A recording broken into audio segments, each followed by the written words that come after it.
Alright,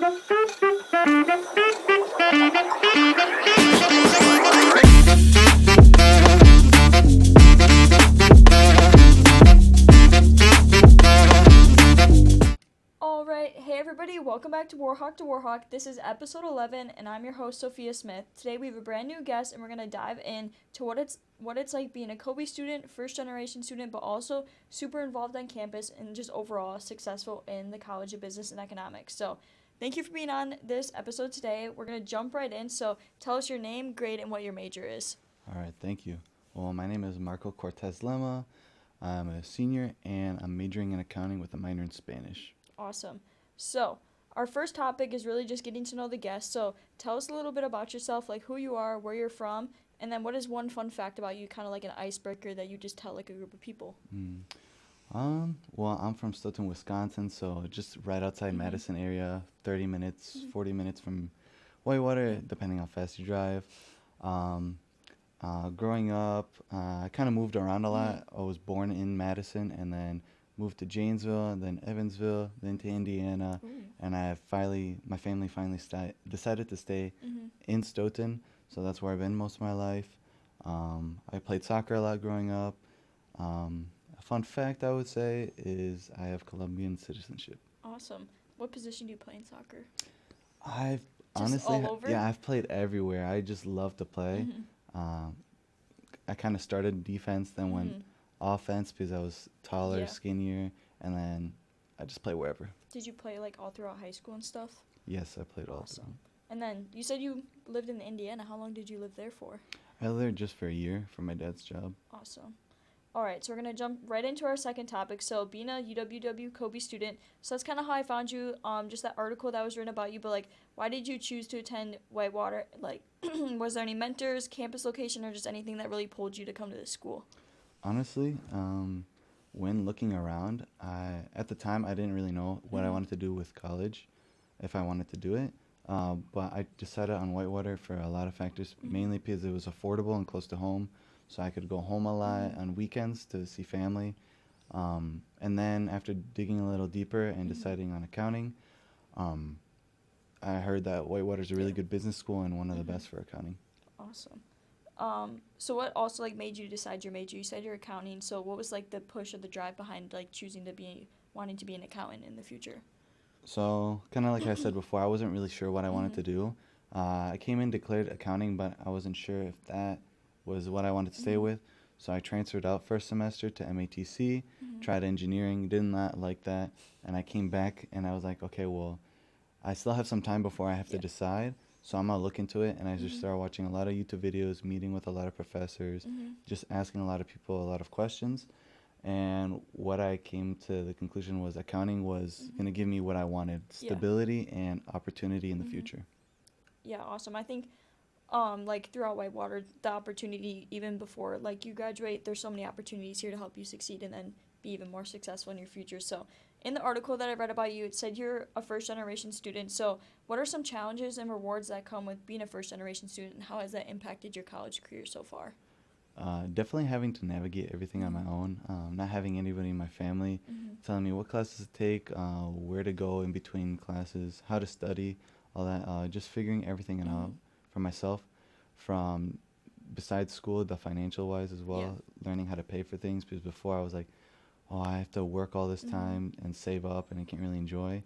But I found out about a lot of grants that are all the opportunities, grants and scholarships and all that, and I applied, and it makes school a lot more affordable to the point where I can kind of go to school for free. And then in the article, tell us a little bit about like what that specific like scholarship or grant that they like focused the article on, and what was like the process for applying it, and then how did it feel like when you received that scholarship? Well, the scholarship that I got was through the accounting department, and it was really easy to apply, honestly. I know when they send out the mass email to everybody to apply for scholarships, I saw that, I'm like, okay, I'll just apply to them. And then when I received it, I was like, oh, really? I got a scholarship? It felt so surreal because growing up, you're told like the people who are the best of the best in your class only get that. But then to know that while I still maintain good grades and worked hard in everything else I was a part of, I was able to receive a scholarship that really helped me pay for college. Yeah, that's awesome to hear. And I feel like it just shows, like, even the resources at Whitewater, they're just, like, the school wants you to succeed and they want you to, like, be the best that you can. So giving you the opportunity to receive a scholarship so that you are able to focus directly on school and more or less not have to, like, worry about the weight of paying for it is super cool. So we're going to jump into our third topic. So your campus involvement. The article also mentioned some stuff that you're involved in. So I believe you're part of a fraternity. So tell us about the fraternity you're involved in, and, like, what is your specific role within that organization? All right, so I'm part of the Merces Mu chapter of Latino America Unida, Lambda Alpha Hope Sun Fraternity Incorporated, which is a Latino interest but not exclusive fraternity. And currently, right now, I'm the president, so I kind of oversee everything that we do as a chapter. Since we are kind of different from the more traditional fraternities and sororities, our group is a lot smaller. There's only 6 members on campus, so I kind of work closely with all of them. I'm making sure that our financials are all good, everybody's doing good in grades, we're all doing community service, and everything's running smoothly. So that kind of takes a lot, because if something's not doing good, it also, I have to worry about that as well. But yeah. Yeah, what is something you've, like, how long have you been the president? Like, has it just been, like, this year so far? Just this year so far. Yeah, so what is something you have, like, learned from your time as president? And like you said, you're managing kind of 6 people, so that can be a lot on your plate, but what is the main thing, like, that it's taught you so far? I never realized this until you kind of get put into a position that people would view as, like, you're more powerful or have a little more, like, more eyes on you. But what you do, or how you carry yourself and what you say, people will notice and they'll take after you. So what I've noticed is, okay, if I'm telling people I have to go study, I've noticed people, instead of saying, oh, I'm going to go relax, I'm like, oh, I'm going to come study with you.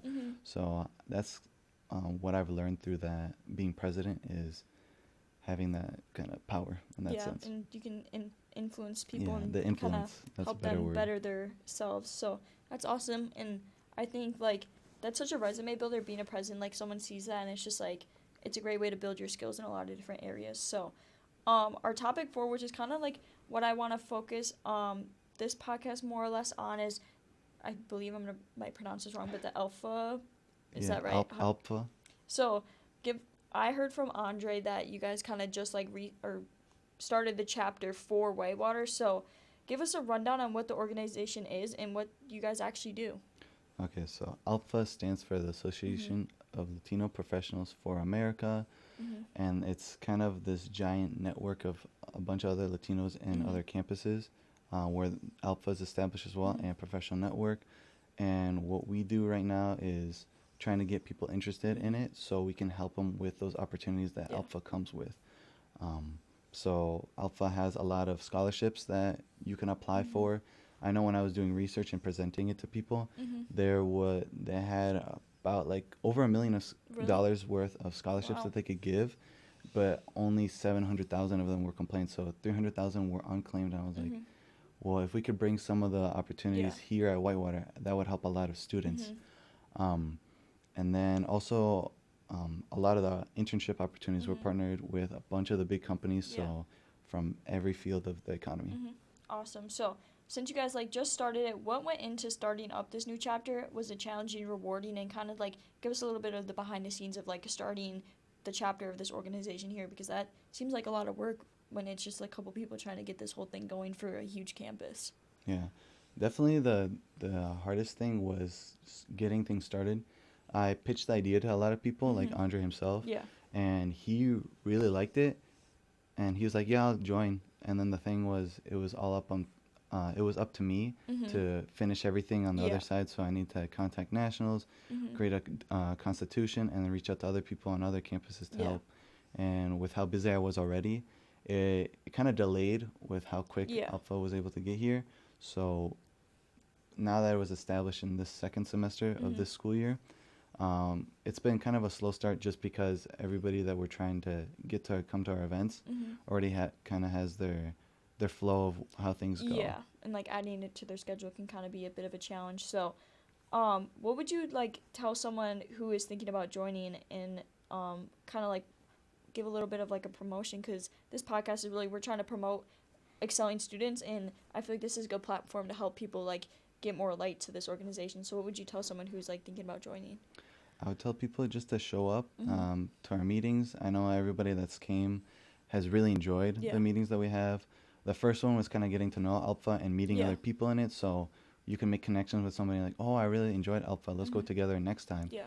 The second one was kind of learning how to do presentations. Mhm. So it was like a funny spin. You kind of got put in random Yeah. groups so you can work with people that you haven't talked to Mhm. before. And then you got a prompt, Mhm. and you kind of had to make it within 10 minutes. So it kind of showed the Yeah. teamwork and knowing how to present yourself Yeah. in that sense. Yeah.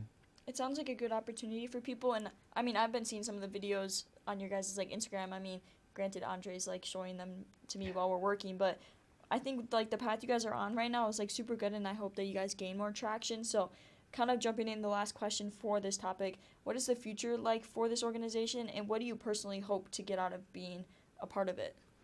Well, I hope Alpha continues to Mhm. grow. I see a lot of the opportunities Yeah. that Alpha presents to help a lot of students Mhm. here. Although it says it's professional Latinos, Yeah. it's open to anybody. Mhm. So even if whatever you think Mhm. you can't get it, you can get all these Mhm. opportunities as long as you start showing up Yeah. and you participate. So I hope that people start coming to the events and Mhm. can get these internships. I Yeah. know we have convention. This year it's in North Carolina, so Mhm. you can go there and people literally get hired on the spot Really? for a couple of interviews that they have, Dang. and it's all these big companies. So within accounting, it's the big four all Yeah. partnered with Alpha. Mhm. So that's really amazing. I know for finance, there's Morgan Mhm. Stanley that's partnered with it. So Mhm. I think the opportunities that it has, I want students to take advantage of Mhm. it, and Yeah. that's why I brought it here to campus. Yeah, and it just seems like there's such like it's like an open road for like people and joining and how much they can truly get out of it. So, are you the president of it right now? Yes. And like, what is that like? Being the president of the fraternity is one thing, but then also being the president of this, like, how do you manage both of those things? Like, those are huge commitments, and you're doing both of them at the same time while being a full time student. So, elaborate a little bit about like how do you manage all that? Definitely delegating. I know I Mhm. have a lot of people who are also willing to help me in Yeah. these situations from the fraternity as well as with ALPFA. Mhm. And I know I'm part of other e-boards as well Yeah. and go to other events. So definitely delegating and Mhm. communication is always the Mhm. biggest thing. And what I've learned, mainly from the fraternity, is seeing like, okay, I can't really do this. Can somebody else help me with Mhm. this? Or, okay, I need this done by then. Mhm. Can anybody help me because I'm not really good in what like marketing, for Yeah. example. Andre takes care of that because Yeah. he knows that and that's what he Mhm. has a passion for. And I'm not as good, but I'm trying to Mhm. learn from him through Yeah. that. Awesome. So we're gonna jump into our closing topic. So topic 5, what is one goal you would like to accomplish by the end of the school year? I know it's like we only got like 4 weeks left, but like, what is just something you would want to accomplish? It can be personal, with the organization, school wise, kind of just like something that you want to achieve by the end of the school year. I'm really hoping that people continue to go to all these Mhm. events. The reason why I created Alpha is Yeah. to have more people who feel like they're underrepresented in these Mhm. other clubs. I mean, it's obvious that we go to PWI, Yeah. predominantly white institute, Mhm. and some people, when they go to these clubs, they're like, oh, I feel like I'm not Mhm. made for this space. Mhm. So I hope people just come out to Yeah. these spaces where it's more made for them, Yeah, and and they feel inclusive. more Yeah. inclusive, and it feels like it's for them. And I just want people to get involved in Yeah. general. It doesn't matter if it's with my clubs or what Mhm. I'm affiliated with. Just go out and get involved. Mhm. It's the best thing that since Mhm. coming here, that's what I've Yeah. done, and I've I think it's really changed my life. Yeah, I'm glad to hear that. So, our final question is going to be, what is one piece of advice you would give your younger self or someone who is thinking about taking the same path as you? Definitely do a lot of research Mhm. in what you want to go into. You're committing 4 or 5 years of your life, a Yeah. lot of money. So knowing what path you're going to take and always asking questions Mhm. is really vital Yeah. to your success in your future, and be proactive of your time here. Mhm. I know there's a lot of students who come to Yeah. class, get their grades, pass, and get the piece of paper, and then they're like, okay, I did all this, but I'm not prepared for Yeah. the real world now.